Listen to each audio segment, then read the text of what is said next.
Hello everyone, and welcome to Darkest Dungeon. Let's just get right into it. All I'm gonna say is that I've played this game before, so we're going to disable we'll leave the circus on just in case. The only thing we're gonna disable out of this list is the Crimson Court.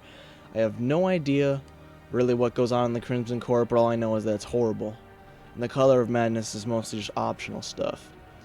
So, we're just gonna go with that. We are gonna do a Radiant run, just so the game isn't as freaking BS, because one thing that I've noticed is I think that after a while, the game just really tries to actually kill one of your people if you don't die after a while. So, I have no idea what we're gonna call this. We're gonna call it YouTubes, like in Minecraft. That name spawned from a spelling error just from accident when I was typing it in on an Xbox. And now it's just stuck forever. Oops. You will arrive along the old road.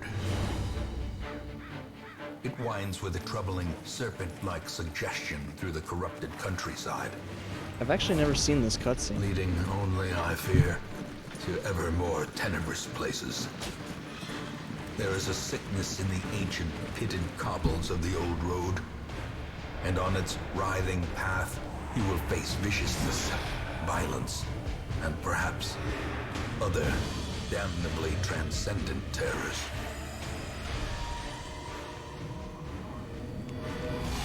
So steel yourself, and remember there can be no bravery without madness. The old road will take you to hell, but in that gaping abyss, we will find our redemption. Okay. So one thing I'm going to do right off the bat is oh wait, I have OneNote already open. But where is it? The window, it's not letting me, oh my god. It's not letting me open my window because this thing is forced. There we go. So, while we go through this, even though I have played this game a lot, I don't have a good memory. So, what we're going to do is we're going to write things down as we go along to try and give us an advantage in the future. Brigands have run up these lanes. Keep to the side path. The hamlet is just ahead. He is surprised immediately. Send these vermin a message. The rightful owner has returned, and their kind is no longer welcome. So that was easy. That was an easy fight. This tutorial, easy. At least promises success. At least especially on Radiant, because, you know, why not? Unchecked. There is much to be found in forgotten places. Dispatch this thug in brutal fashion, that all may hear of your arrival. So, when you have a big fat boy like this, what you want to do is you want to try and kill this guy as soon as possible, whoever's behind the fat boy. You kind of want to leave the fat boy for last, unless, you know, there's certain circumstances for certain things, but with these bandits, we want to just save this guy for last, because he's not all too dangerous, to be honest.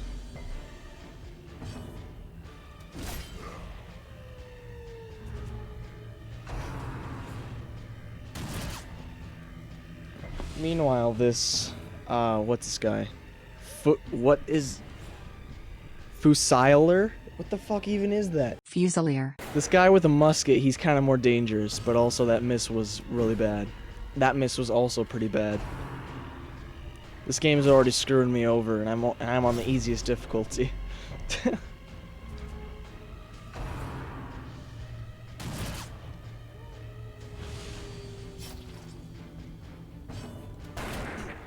He's not dead yet, for the love of God. Oh. Normally these first few fights don't take this long, but the game's being a little bit of a dick today. A faint hope blossoms. Oh, for the love of Christ.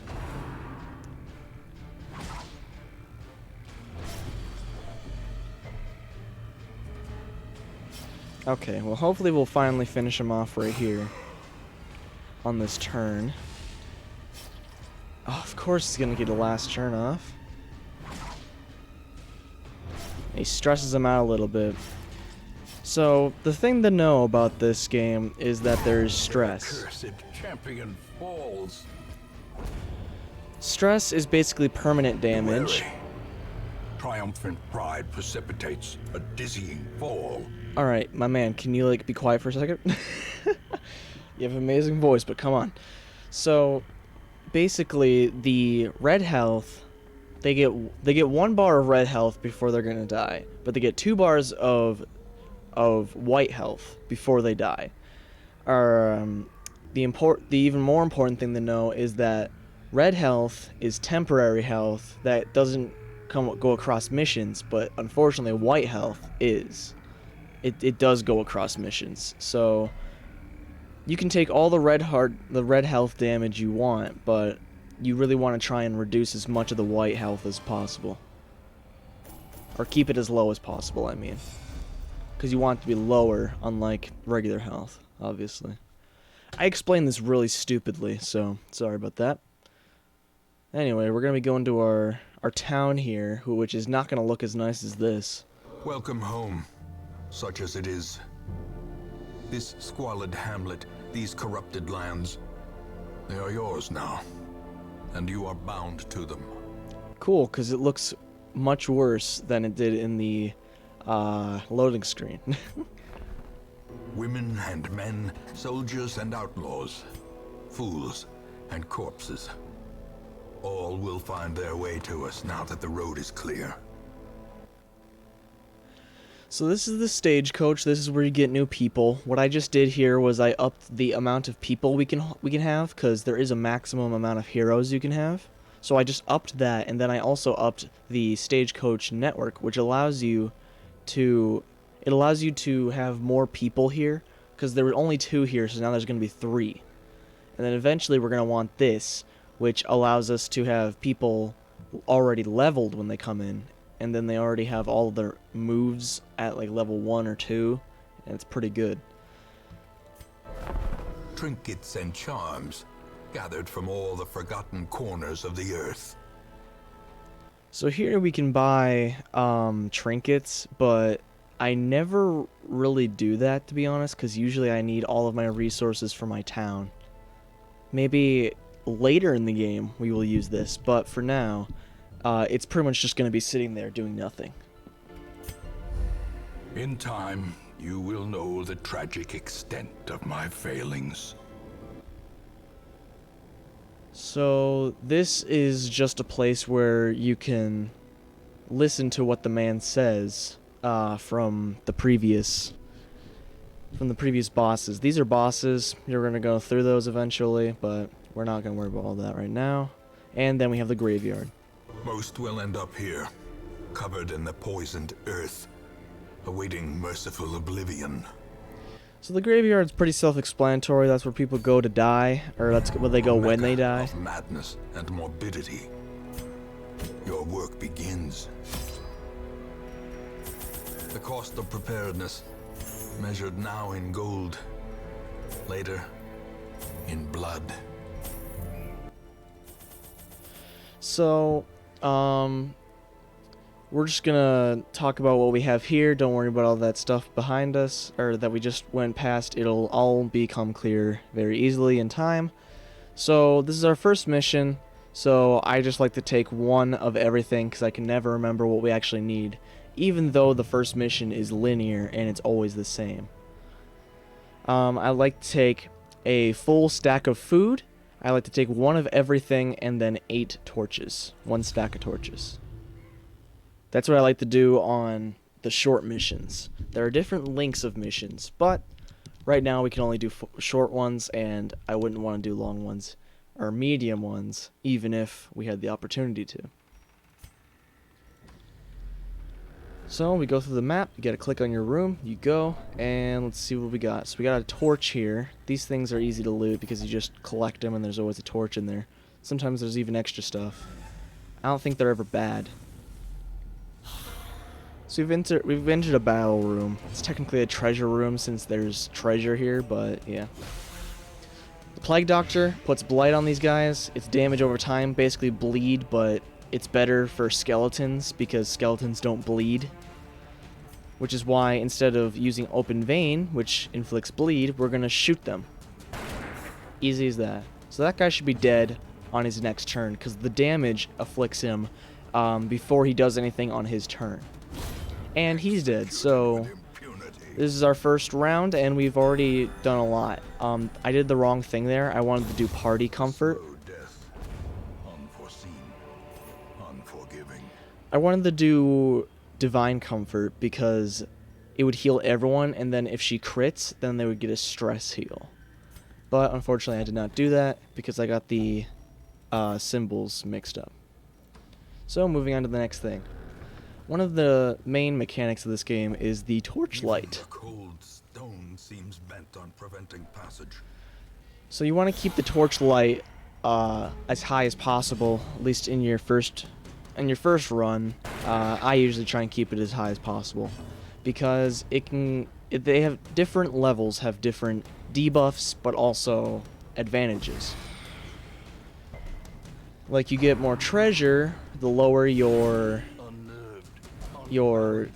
torches, but you get more stress, and the monsters do more criticals the lower your torchlight is.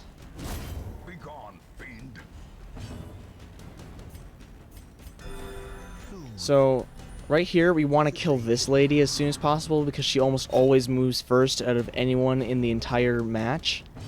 Ooh, we got lucky there. Unfortunately, we cannot do that very easily. She dodges a lot. She has a pretty high dodge stat. And she did it again. The reason we want to kill her is because she is a stress unit that does a lot of stress, as you can see of what just happened to our Vestal, our healer lady.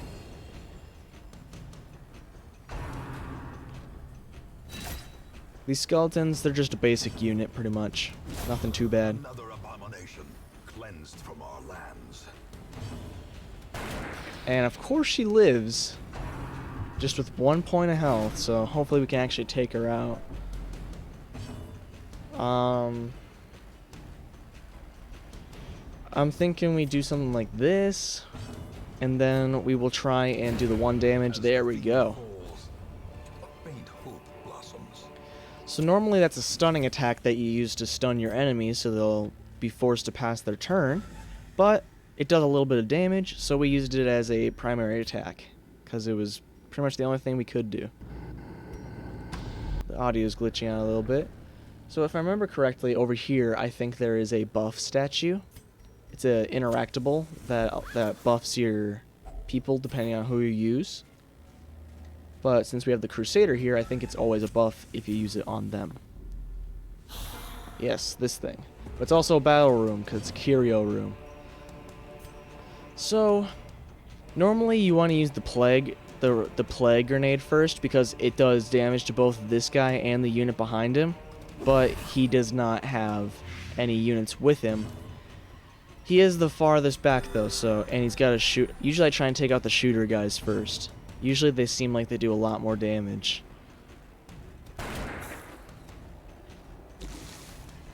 Alright, so on his next turn he will be dead no matter what because of his blight.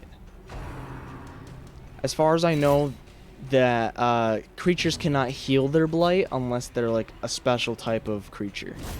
Back to the pit. I've never seen any creature heal themselves of bleed or blight, except for a couple, maybe a boss, but I don't remember for sure.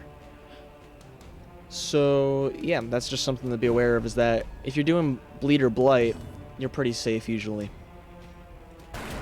Though you want to use the right one for the right people that you're facing. Because bleed is good for humans and mutants, and blight is good for fish people and skeletons. Which, you hear fish people and you're like, wait, what? But yeah, that'll come in later. Foolish horrors, brought low and driven into the mud. Okay, so this had a different effect than what I was expecting. There was actually treasure in this. Usually it just gives a buff, but that was unfortunate. Actually, it's more fortunate, to be honest. The buff isn't that great. It doesn't make too much of a difference. So that was a trap. Carelessness will find no clemency in this place. The only way you can avoid traps is if you get a scout, which then your people will just expose the map, and then it will show where the things are. Now this is a dangerous backpack. Usually, oh wait, okay, never mind. So Reynold right here is gonna steal out of this backpack. I'm gonna tell you that right now. What? Okay, way to prove me wrong, bro. Usually he always steals out of this backpack. So he's probably gonna steal something later, which I'm a little worried about because, to be honest, the backpack wouldn't have been the worst thing for him to steal. We also our plague doctor here is low health, so what we can do is we can just feed them food since we have an abundance of it right now. And then we can wait till we get into battle to heal her even more. She is her, by the way. She's got little bubbles right there. So there's the scouting that I showed you. That's a trap. And our clear condition is to explore 90% of the room. So either we explore this room or this room. Either way, yeah, we gotta go. So this thing that's coming up, this is going to be it's called an obstacle, but the obstacles are always the giant rubble walls that you have to use a shovel on, otherwise you lose health and they gain a lot of stress if you do it by hand. But sometimes you just need to accept it. So this guy's going to be one that needs to go first because she's about to have a check. I forgot what they're called. It's a check of some sort, but it checks to see if they're going to go insane or if they're going to be virtuous of some sort. Okay, so this guy's going to get another turn off by the looks of it, which sucks for us, but unfortunately it's what we're going to kind of have to deal with. Hopefully we can get another Vestal out of the stagecoach, otherwise we're gonna have to go without a healer most likely.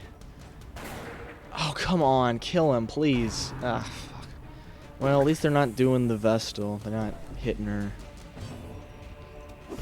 Alright, now he's blighted, so that should kill him on his next turn.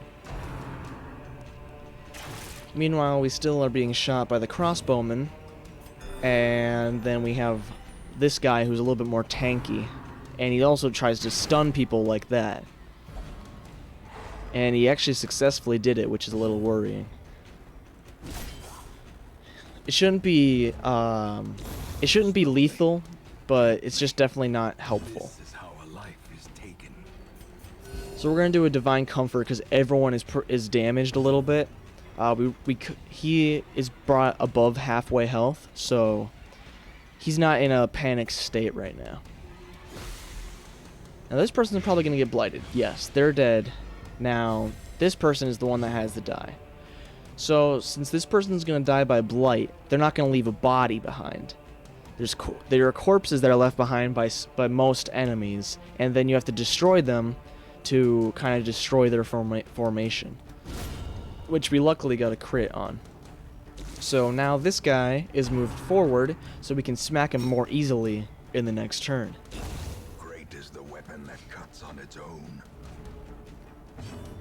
So then we blight this guy again, and he's probably, yep, he's dead on whenever he goes next. So we're gonna heal specifically that guy because Reynold is only down 2 points. Then we're gonna melee attack him, even though, yeah, it's just melee attack him. So we're gonna continue adventuring because we still have more loot to uncover here. You want to try and get as much loot as possible. We've been collecting a bunch of these paintings, busts, and deeds, all those types of things. Those are used for town upgrades, which surprisingly they don't want money, they want decorations. Which kind of doesn't make sense, but I don't know. promise of safety. I'm not going to argue about it. And then we press this button to get our party order back in line. So we just want to click that whenever we get disoriented. But you can't do it while you're in battle. It can only happen outside, I think. So when it comes to traps, when you actually know they're there, you can disarm them. Now, the thing is that everyone has a certain chance to disarm them. We're just going to go with the safe option right now. But sometimes, usually once your guys level up a lot more, everyone can disarm it no matter what. And then you can basically use it as a small stress heal that's basically free. So we got a stressor here. We got this new guy. He's not too scary though. All right, blight him. Yeah, let's go. All right, now shoot him. Nope. Yeah, they usually always dodge like the first shot that you do. Let's try and stun him. The ground quakes. So it's a critical, so it's most likely always gonna stun them unless it's like a super creature that has 200% stun resist, which some things do. So this is a hard decision. I think we're gonna go for the bone soldier. Oh god. I was gonna say because it would be just the easiest for him to die, but I guess it wouldn't have mattered who we got there. Now he's gonna get his attack, and I think he's gonna bleed him. Well, he has the chance to bleed him, and also apparently debuff him. But whatever. We're gonna try and do a grape shot blast because this will hit the first 3 units. So we don't want to specifically attack her because she's already blighted. So we're gonna try and get as much damage as we possibly can. At least that's useful damage. Unfortunately, it was completely wasted. So Stanley is gonna have a check. Yeah. Resolve check. She's paranoid. So paranoid is not Paranoid is not one of the worst ones you can get. And also we're near the end of our area here anyway. So no one's too damaged right now and we're near the end of our thing, so we're just going to try and stun this guy. Yeah, she's going to die on her next turn. And this guy is going to be royally fricked because we're going to beat him up a lot. So on his next turn, he's also dead. There we go. So I was kind of hoping that we'd get some heals off. The classic quote. I was hoping that we could get some heals off just because, but unfortunately they both got their turns before we did. So we just kind of have to move on. We're gonna see what this curio is. Hopefully it'll give us a key because we don't want to unlock the. Uh-oh. He's stealing the loot. It had a key, you son of a bitch. Okay, well, we'll go through the rest of the hall, but I'm not happy about it. So, his kleptomaniac was a pretty big hindrance at this point. We want to try and get rid of that, but usually it gets locked in. If your heroes have quirks for too long, it will usually get locked in, but you can avoid that by sending them to the sanitarium. Unfortunately, the game always tries to lock in the kleptomaniac trait, and it becomes much more expensive to try and get rid of it. Are pitched, banners fly, and the corpse wagons stand at the ready. The circus has come to town. Mm-hmm. The cobwebs have been dusted, the pews set straight. The abbey calls to the faithful. Well, how ironic. Excuse me? Oh, she's a drinker. Okay. And that's where quirks come in. They will Fresh affect... kegs, cards, and curtained rooms promise solace to the weary and broken alike. Quirks will affect your gameplay a lot. There are good and bad quirks. So there's this. So she has, for good quirks, she has plus 10% healing skills while camping, which is good for her. But she actually doesn't have any healing skills for camping right now. And then she has Armor Tinkerer, which it costs 20% less to upgrade her armor, but we can't even do that right now.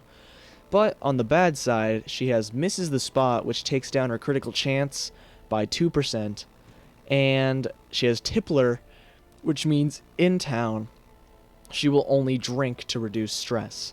So it affects both your gameplay in the dungeon and out. So normally we would be going here to go and look in there, but unfortunately it will not let us do that because it's just not unlocked. This is honestly a horrible... A mighty sword arm anchored by holy purpose. This A is zealous honestly... warrior. Fuck off. This is honestly a horrible, like, first couple guys, because, first of all, we already have all of the people that showed up, but also, we don't have a healer. So, we're gonna have to do something weird in this next one, because I would also like to send our Plague Doctor to the sanitarium. So... in the next episode, we are going to have to, we're going to be going with 2 Crusaders and 2, what are these guys? Highwaymen. Which is going to be really weird. Never done that before. Never had to. But, this is what's happening now. So, I'ma say, bye-bye.